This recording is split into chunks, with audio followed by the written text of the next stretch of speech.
I'm Lindsay Anderberg. I'm at New York University, and I'm on the Brooklyn campus, which is our Tandon School of Engineering. I'm the archivist for the Poly Archives, which our school up until 10 years ago was Brooklyn Polytechnic, so still an engineering school. Our archival collections go back to 1854. So we are still kind of the university archives for the engineering school, but have gone through a couple of mergers and name changes, which can be confusing. But basically, I am on a campus that's full of engineering students.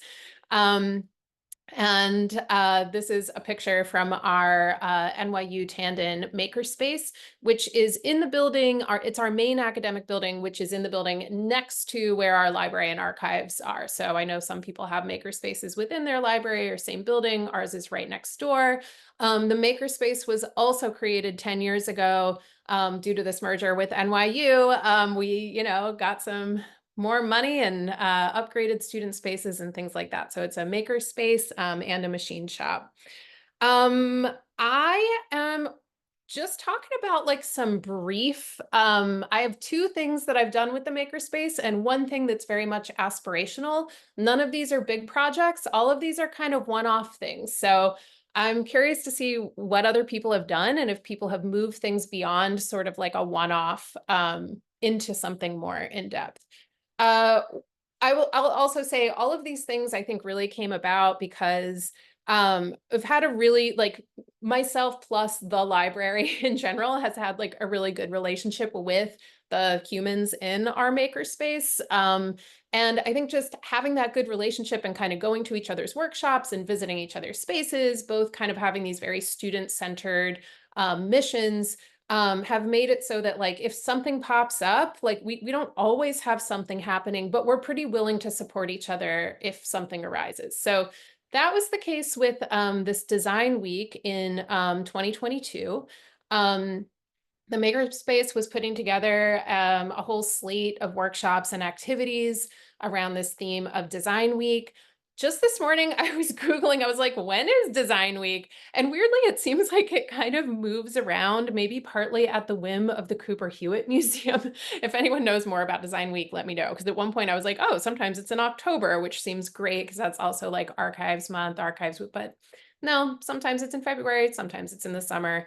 So I would say if you're interested in something like Design Week with your special collections or archives and teaching, maybe look to your local area and see if there's something like that where you are, or talk to your makerspace because maybe they know more about it. But the makerspace basically reached out to me and was like, do you have anything in the archives that would relate to design? And we do, have a lot of things that would relate to other types of like, things that were built and blueprints and this and that. But this actually came out of a one-off lesson that I've been doing a lot within our expository writing classes. Metro Tech is the area where our campus is, and it's a combination sort of business park and university conglomeration that was created in the early 90s. And there's a lot that happened in terms of the urban design of thinking about why they were putting all these pieces together in this particular way in this part of Brooklyn in the late 80s, early 90s. So it was easy for me to pitch this one as part of a design idea because I'd already been doing this whole lesson in classes. I already had all the materials pulled. I already like knew a lot about this. So it was not much work for me other than they were like, yeah, we think that fits great and come on over and be part of it. So the only real issue I had, I really hate it when the marketing people add this like exclusive archives or like they open the vault or they shout, I'm like, oh, the whole, they didn't take my note on, can we just make it like, it's not exclusive archives. Anyone can see these at any time, but I like to remove it when I can. This is me in 2022. Hopefully you can see some of the things that are happening in the makerspace area here in terms of formats down in the lower right. There was this handcrafted model of Metro Tech as they thought that this urban design space would be in the late 80s. Kind of cool because now I think this really would be 3D printed and not this, it says in the corner, handcrafted. We had newspapers, we have photographs of the area, we have documents from the school about what they're thinking in terms of design. So like you can really kind of see some of the designs emerging and how the design is changing, also in play with these other formats of like newspaper reporting, both at a regional level and from like the student newspaper perspective, and kind of how these things were coming up against each other, images of what the neighborhood looked like before the redesign. So these were all the types of archival materials we were able to draw from to understand why this urban space got designed in this way.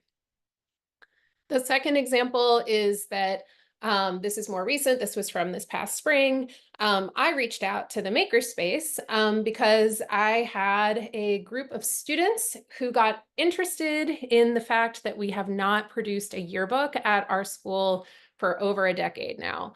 And I keep telling students yearbooks get made when students make them and get interested in them. We decided that it would be easier to start this as a zine, something a little less intense than trying to get, every single picture or something hardbound. So the students came up with, this was kind of their outreach that they were doing. We started by doing this in the library space, but then reached out to our makerspace friends and were like, hey, could we do some of these zine workshops in your space as well? They were really excited about it. So I think I know a lot of times libraries are doing things with zines, and I think that there's a nice collaboration there with the archives too, even if you're not thinking about making something like a yearbook or something that might be going back into your archival collection. Just if you already have digitized images that you could print out and students could work with to collage with, or if you had like old remaindered yearbooks or something that they're able to kind of play around with, that's super fun. And the students like doing that. Makerspaces like this. Makerspaces also have kind of extra bits of stuff here and there that they're willing to kind of throw together in a collage pile. And also like a great space in terms of, we can bring some of our materials over to them and not have to worry about like Sharpies and glue and whatnot, and just bring over the types of things like, our kind of printouts and surrogates and other things that we can bring into that space. So again, this one just like a one-off thing, but came about just because this time I just went to them being like, hey, could we do something in your space? And I think that probably having done this, even if this exact project doesn't come up again, I feel like we might do some sort of like zine collaboration again, maybe on some other type of theme, because it is something that's of interest to both of our groups. Okay, finally, this is a thing that's been turning over in my head for many years now. I have not like gotten it together. This would be like a big one, but I think would be so cool. Again, like I'm at an engineering school. I don't have patent models in my collection, but I've seen them in other engineering archival collections. I do have a lot of original patents. And then I also have things that like relate, people that then, I don't have their patent in the archives, but like you can easily look up their patents. I think the students would be interested in this. We've done workshops in the library about like patents and how do you read a patent document and things like that. I think it'd be so cool to take it to the next level and kind of do this, on one hand, a throwback to, when patent models were required as part of the patenting process in the US. But also you can look at, images of a patent model, and you also have the patent document with the diagrams and the text. See if students could actually recreate these models through 3D printing. I imagine this either being as part of a class where students are learning something like SolidWorks, where like they need something that they have to make just to practice using the 3D printing machines.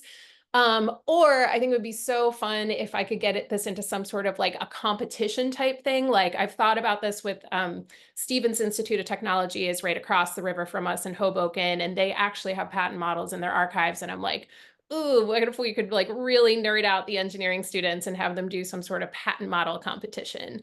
Again, this one would require like a lot more, I think, either integration into a class or some kind of bigger support. But I think would be super fun. And I would love to hear if anyone has thought about doing something like this or tried this out. That's all from me. These are my little things I've done and things I've thought about. And I think it's passing over to Evan. Yep, yep. Thank you, Lindsay. I'm really into that idea of the 3D model patent. I don't think we have any patents either, but it sounds really cool. Let's see, can I share?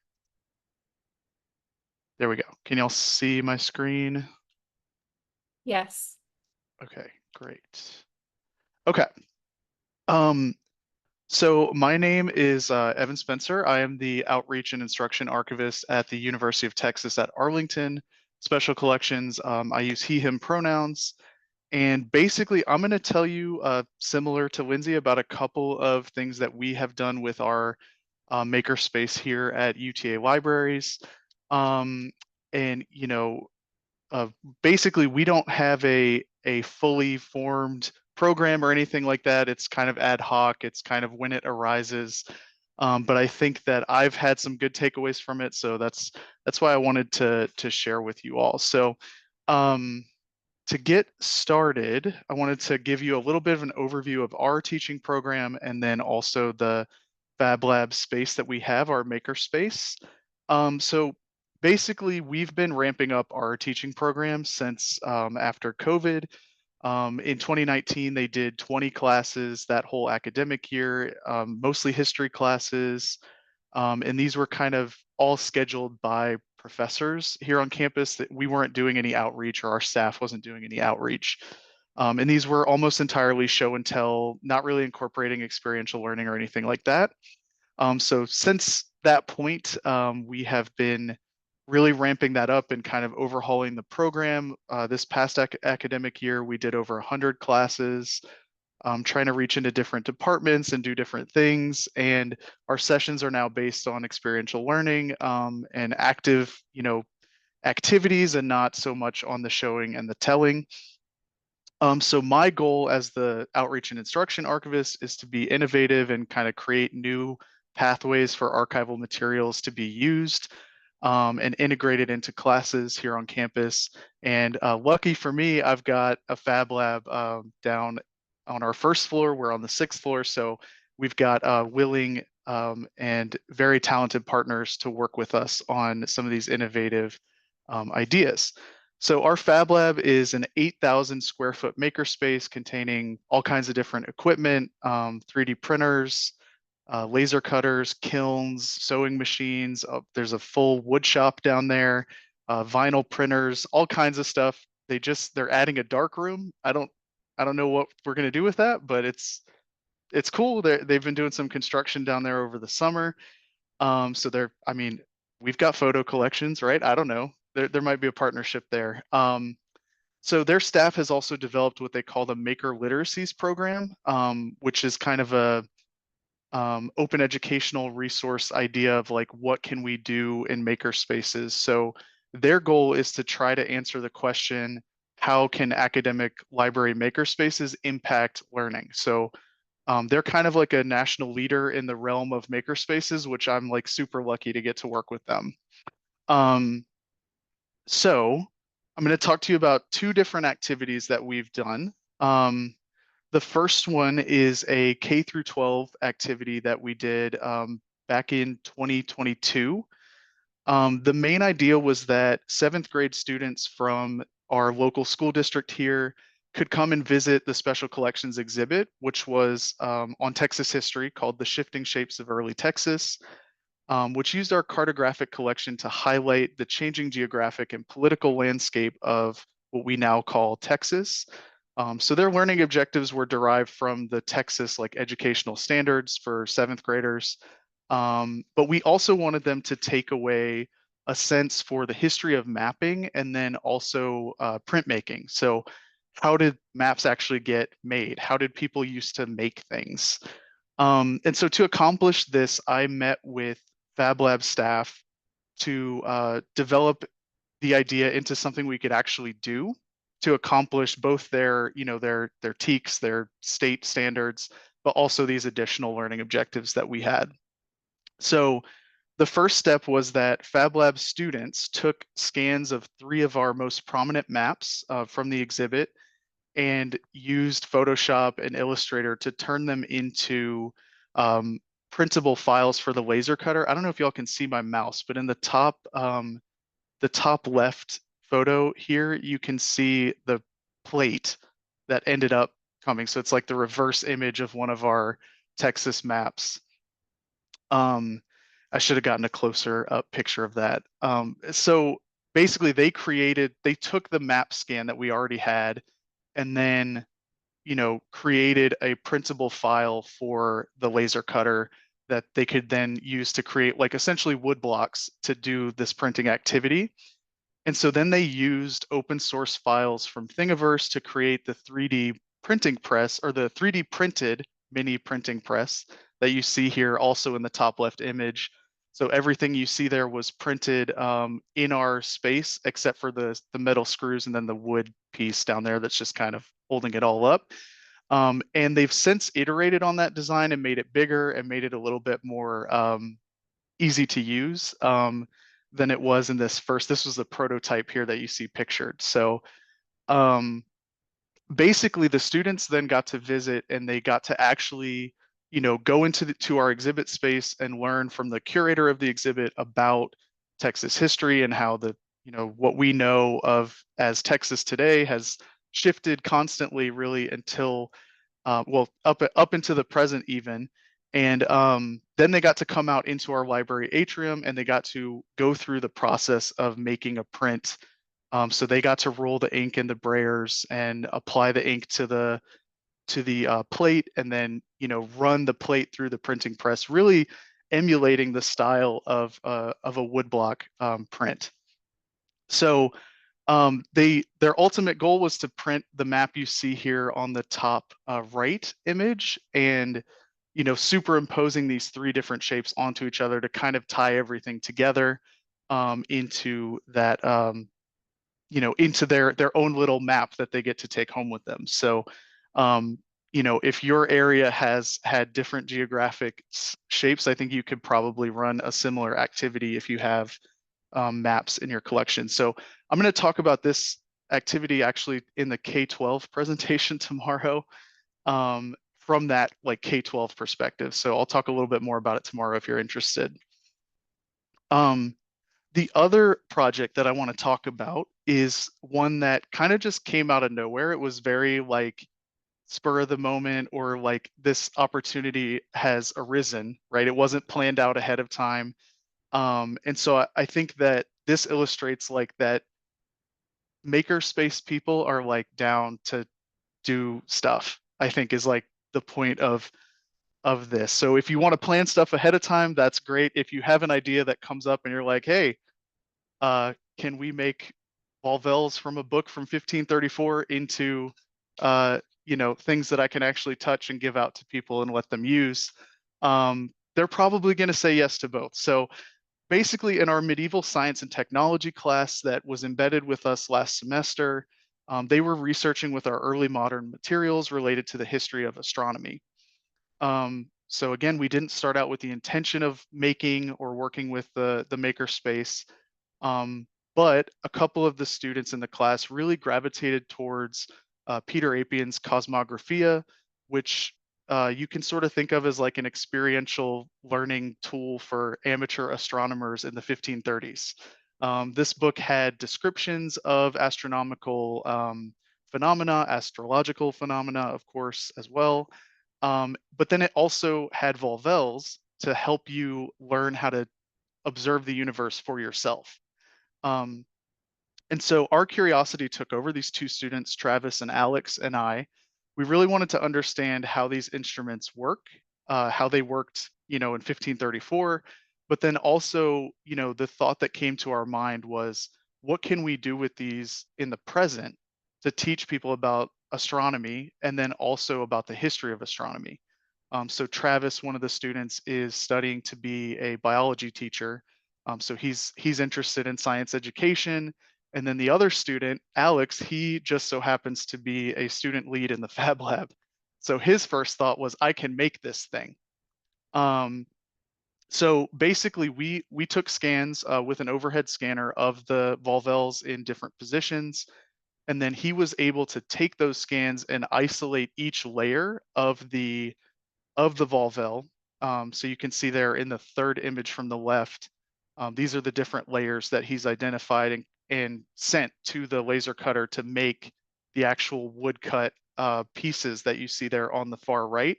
And then I have it here all put together as well, so you can kind of see the moving parts. It might not show up that well, but because I'm a tiny little box right now, but um, this Volvel, I promise I won't spend too long on this because I could go on for literally hours. It's basically meant to be able to tell time at night based on what the moon, where it is in the sky, and then what shape it is. So that middle dial kind of goes with the phase of the moon. So anyway, that was the point of that one. But there are 6 total in the book. So our next steps are actually to continue working on this project. Um, and continue working on the 6 volvels in the book and create basically like learning packets for each one. So each packet will have the files to make a laser cutter version, a 3D printed version, or just print it out on paper. And then sort of the explanation for what you're supposed to do with it, how it works, and why it was important in kind of the pre-Copernican view of the universe. Um, and then we're also now working with like the science education department to maybe help us put some of that together. This work has led to some really cool press for the university and special collections. We were doing some press for the eclipse that happened, the total solar eclipse in April, and they saw this. We were working on it, and they said, "Oh, is that a student project? Let's put them in front of the camera." It doesn't have anything to do with the eclipse, but the media thought it was cool. So that could be a lesson too. Media like student projects with innovation and stuff like that. So the university then produced a video that they sent out to all of their social media channels, tens of thousands, hundreds of thousands of people following them on these networks. So uh, basically, it's been a really, really cool experience, and we're kind of just at the beginning of it um, and continuing to work with this. So um, one tiny other little thing I wanted to mention was we've worked to supplement our outreach efforts with using the Fab Lab space. So they've got vinyl printers. We can make our own stickers to give out. We don't have to pay Vistaprint.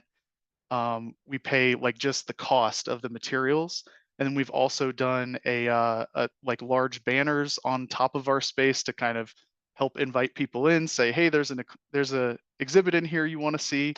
And then also we make name tags. I don't Mine's not here, but with the woodcutter, we've made name tags that kind of assist with our reference services. So um, takeaways for me are that there's opportunity, right, for collaboration, and a couple of we've done a couple of things that I didn't mention in this presentation, where one of our longtime faculty partners that brings all of his classes every semester, I was able to say, "Hey, we're doing some cool stuff with the Fab Lab. Do you want to try?" And of course, he said yes because he's really open to ideas. And so we tried something. It didn't go very well. That's why I didn't really mention it in this talk. But the students designed their own prints and printed it on a vinyl sticker, but the sticker printer was down. So yeah, it didn't go super well. But my point though is that like there we're building towards like these opportunities coming up more and more, right? So we don't have a formal program yet, but we're getting that sort of word of mouth, or faculty that have worked with Fab Lab are now saying, "Hey, there's what's going on up there on the 6th floor. Maybe I can partner with them too." So just be open to ideas and talk to the Fab Lab folks, like you said, Lindsay. Like they just love ideas, right? So they're kind of always down to try new things. So um, that is my time. I'm going to toss it over to Lynda now.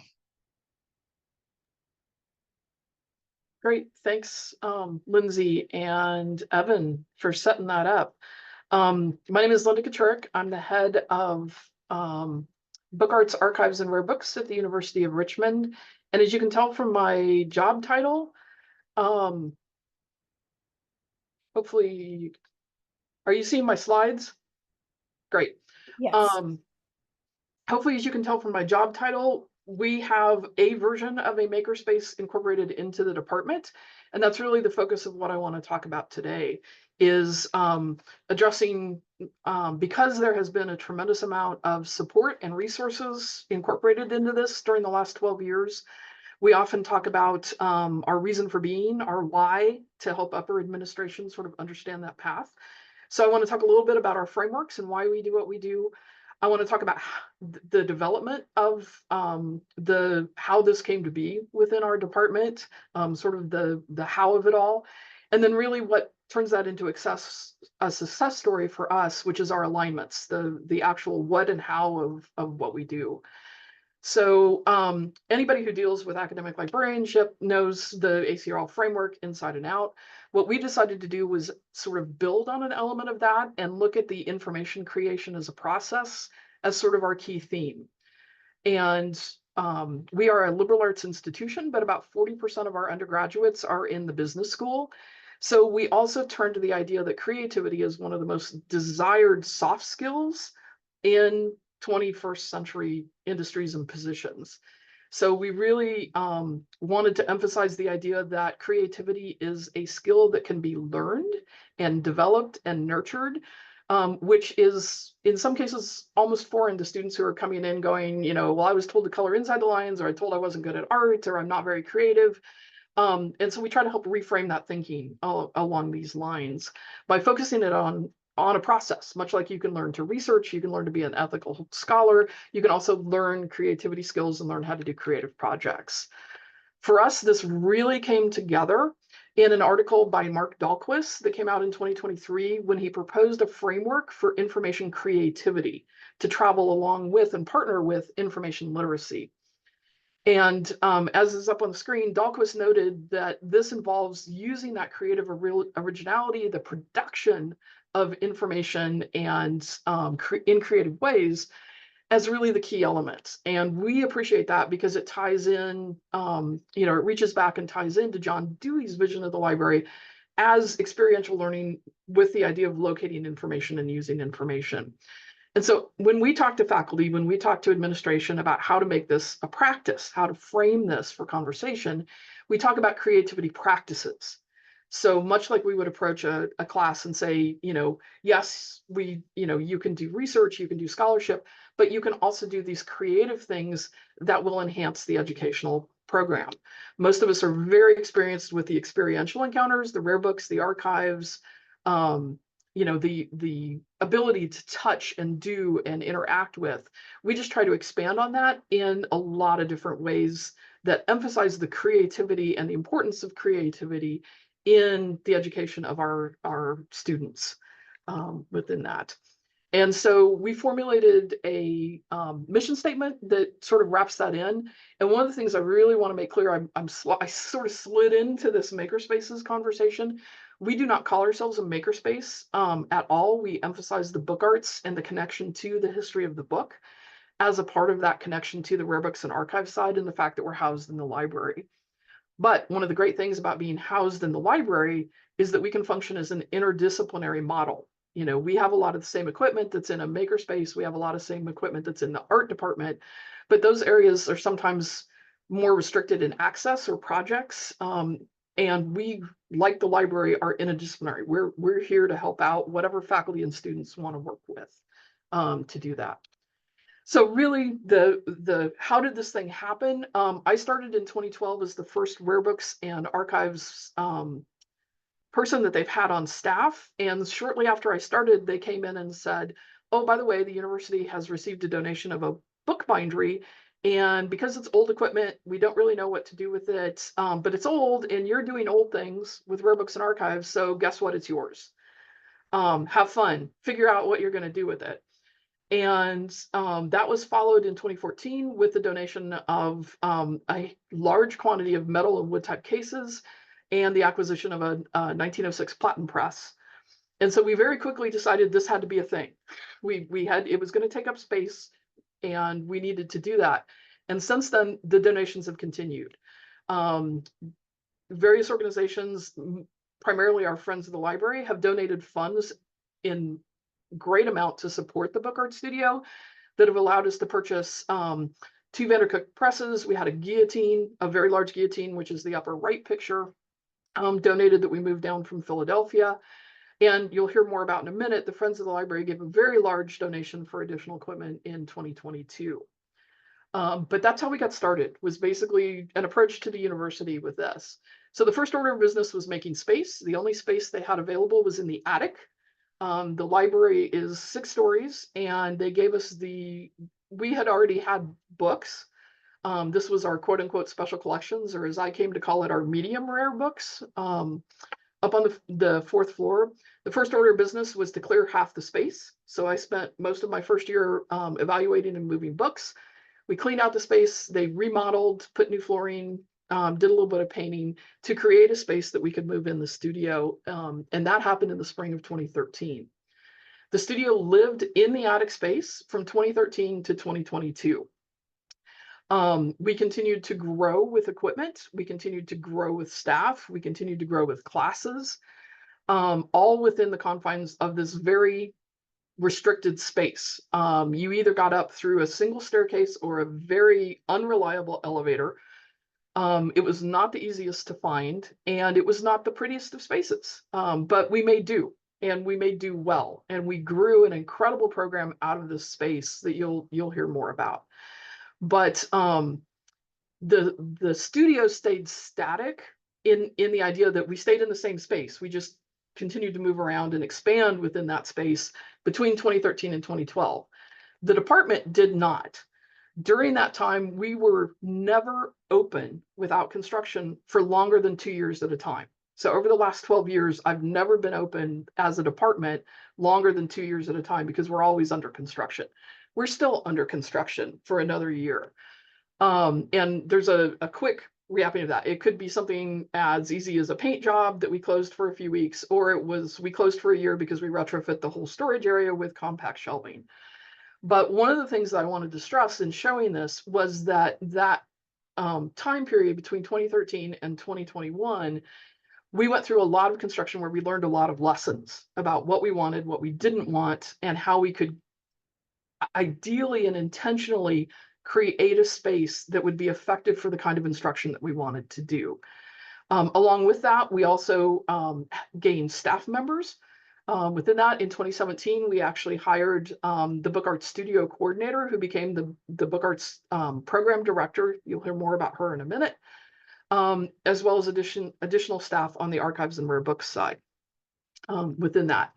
But in 2021, we had the opportunity to create a space that brought all of these different units together.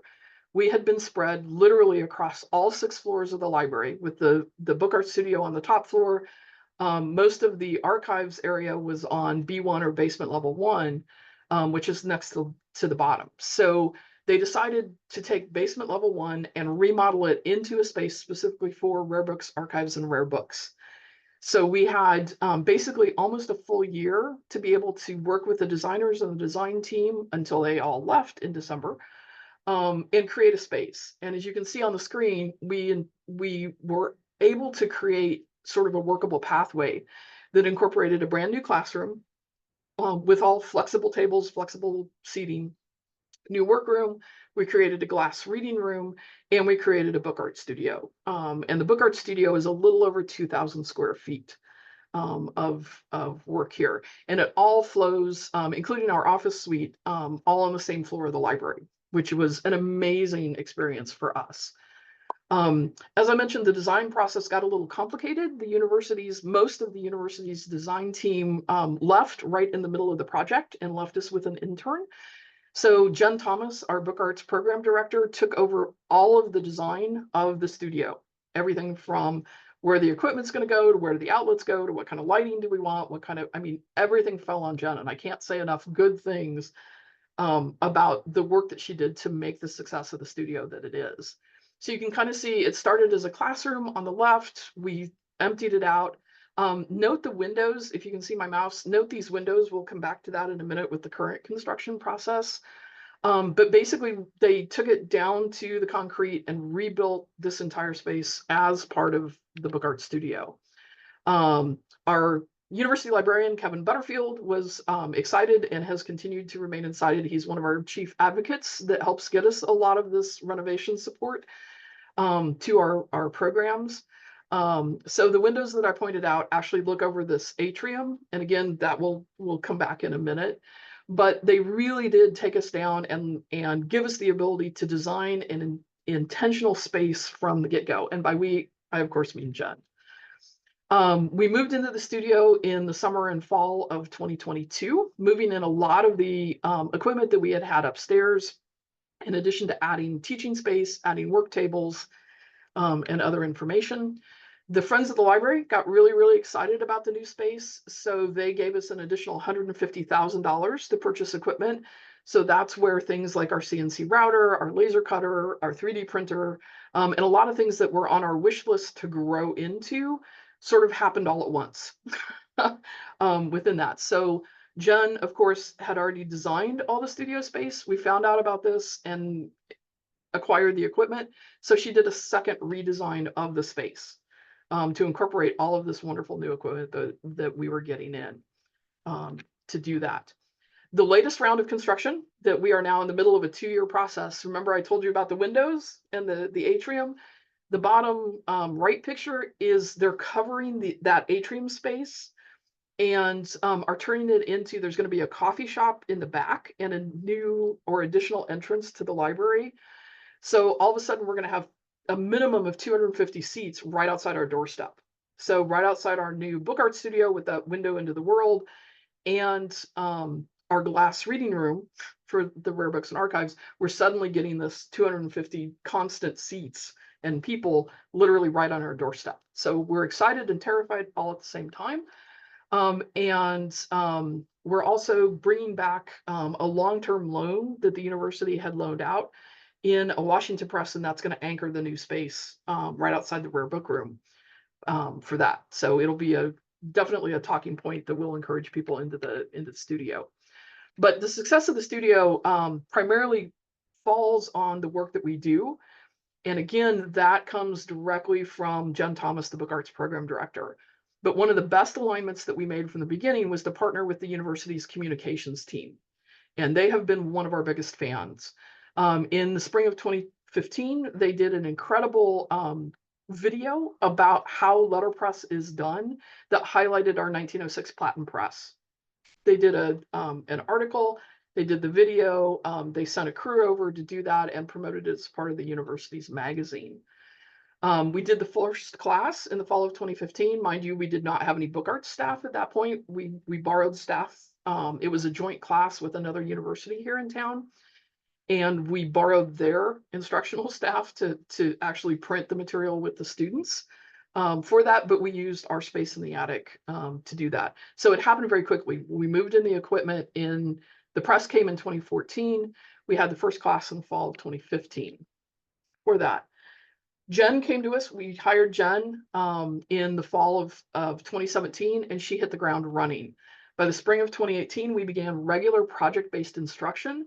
That first year, Jen managed to do 4 tours, 4 workshops and events, and 16 instruction sessions while she was trying to figure out what to do with the space and what we needed and how to make it run and how to make it workable. As you can tell, these are some of the classes that were in there. One of the projects that they did was hand making and hand binding a book. And the photographers that you see were the university photographers. We became a favorite spot and still are for the university photographers to get some action shots of students. In the spring of 2019, they did a feature article on Jen and the Book Art Studio for the Faculty and Staff magazine. This brought it to the attention of a lot of faculty members who had not yet heard about the Book Art Studio and what the Book Art Studio was doing. And we appreciated that they took on the approach of enhancing the classroom experience, that what it adds to the classroom value in terms of creativity. We partnered with them in 2020 to create a video for Valentine's Day, still one of my favorite videos that they did. They brought in our mascot and had the mascot print on the portable printing press and then go out supposedly with the sign that he printed and solicit free hugs for Valentine's Day. But it was very fun. It got a lot of attention. Still gets some play on campus. When we opened the new floor in the fall of 2022, they did several highlight pieces. They did the Boatwright makeover story in the magazine. The shot on the left was we were the main story on the university's website, the richmond.edu main site, for a whole week. So people were seeing the studio and learning about the studio from that. And it also was a frequent appearance on social media for the university as a whole. And then in 2024, the University of Richmond magazine decided they wanted to letterpress the cover. And so Jen and the book art students assisted the communication staff and helped drive the design of the magazine and printed out the copies of that. The magazine not only used the cover, but they also developed a full behind the scenes story that ran in partnership with the magazine that outlined the whole process of what they were doing. So a lot of our success, a lot of our growth has been because of this partnership with the university communications department that continues to utilize and put out information from the stories. Jen also did a lot of outreach events. We worked with Boy Scouts and Girl Scouts who knew the Boy Scouts had a printing badge that they could get. We did a lot of tours with friends of the library and other individuals. And we also did a lot of pop-up events, make your own Valentine's Day card, make your own Halloween mask. The Jersey Dirt became a hit in the dining hall because that's one of the favorite desserts on campus. We've done end of semester de-stressors, you've got this and you rock. So there's been a lot of sort of pop-up outreach kinds of events that happened as well. But the heart and soul of what comes out of the Book Art Studio is indeed instruction. The 2023-2024 Book Art Studio, and this is just the book art side. It's not counting any of the archives rare book side of the equation. The Book Art Studio alone did 78 instruction tour and outreach events during the year. They held 4 campus department team building retreats, including admissions and communications, 55 instruction sessions, 11 workshops, weekly open studio hours, plus additional orientations and special events. It covered more than 15 academic disciplines and majors, and more than 900 students utilized the studio. And you're looking at a population of approximately 3,000 undergrads to do that. They also instituted creativity kits and bookbinding kits that can be checked out for people who want to work on projects on their own from that. So this is just a sampling of some of the projects from the studio, whether it's hand-dyed tobacco leaves, whether it's cut paper projects, carving linoleum blocks and turning them into printed posters, making children's books, laser carving covers and binding books. We do a lot of bound book journals and sewn binding journals for classes where the students are required to keep a journal. We still keep up outreach sort of outside the classes in addition to that with middle school students making tunnel books or pressure printing with leaves. The poster on the bottom right actually came out of a first year seminar that I taught, where students chose a quote from their favorite book and then hand set the type, and we printed a class poster on the last day of class to do that. And one of our favorite things to wind this up is where we are able to do a combined rare book room and book art studio visit, where the class will come in and learn and be able to handle and see our early printed books, including the 1596 Joyful News Out of the Newfound World, which has a section on tobacco. We're in Virginia, so tobacco is obviously a topic of interest in some of the classes. So they look at that particular section, and then in the studio, they are able to very closely replicate sort of the look and feel, including a tobacco leaf block, and are able to put that up and then be able to print that as well. And again, so much of this is Jen's intuitive design and very creative thinking about how to pull projects together for classes. I highly suggest looking at the Book Arts information guide. It has lots of project ideas. It lists out all the equipment that we have available in the studio. as well as kind of some of the ongoing schedules and ideas that we have. Jen is in the room as well. Thank you, Jen, for coming here. But that's just kind of one way of thinking about how to incorporate a makerspace kind of idea within a department that is usually focused on not rare books or not on makerspace and things like that.